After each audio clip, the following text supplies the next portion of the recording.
Both the Democratic Alliance and ActionSA have raised concerns about the limited scope of an independent panel looking into the contents of the cargo loaded onto Russia's Lady R vessel, describing the process as a whitewash exercise. This after President Cyril Ramaphosa on Sunday revealed that the three-member body found no evidence that weapons were loaded onto the ship when it docked in Simonstown in December, despite claims by the U.S. Ambassador. Juniour Khumalo takes a look. If nothing was loaded right from the beginning, why did they need a panel with a narrow scope to try and justify and give credibility to what happened? They could have told us that in December last year. DA Member of Parliament, Cobus Murray, says despite being willing to share more information with the panel looking into the cargo of the Lady R vessel, it only expressed interest in matters around the ship's docking. Although that is important in my opinion, that is not nearly what this is actually all about. Legal advice was, listen, if it's only so limited, their scope is so limited, then we don't know what they want to achieve with this. If it is a process that they want to give legitimacy and credibility to the process, then it is not wise to share what I know. Opposition parties are also questioning how a commercial vessel was allowed to dock at a Navy port. Even on that, the president didn't even respond yesterday on why Simonstown was the harbour to use to offload that, because that in itself is highly irregular.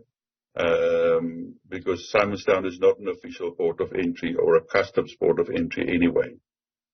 In light of Ramaphosa's argument that there's a need for secrecy for national security reasons, a military expert says offloading sensitive equipment at Simonstown makes no sense.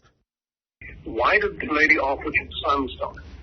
Now, if they wanted to do it secretly, then it would have been better to do it in Durban Harbour or Richards Bay, which would have been more convenient for the ammunition depot, and nobody would have really noticed. Put into Simonstown, unload on the floodlights in the dark when the rest of Simonstown is blacked out from load shedding. Everybody notices. The DA says South Africans deserve to know the truth. I know that something was loaded 3 o'clock that Friday morning before the vessel left, and that's all my evidence that indicates to that. And the photographs indicates that it was crates that was loaded. So, the only thing that we can do is to tell the South African people that. ActionSA maintains that the president has an obligation to make the full report public, given the reputational damage caused by the allegations. The president himself admits that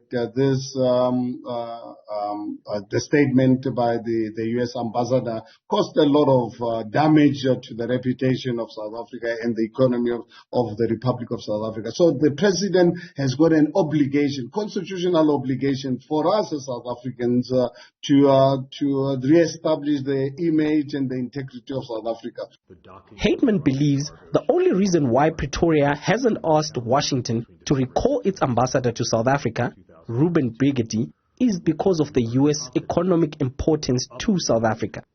Meanwhile, the DA says it's keeping its legal options open, could approach the courts to try and force the president's hand.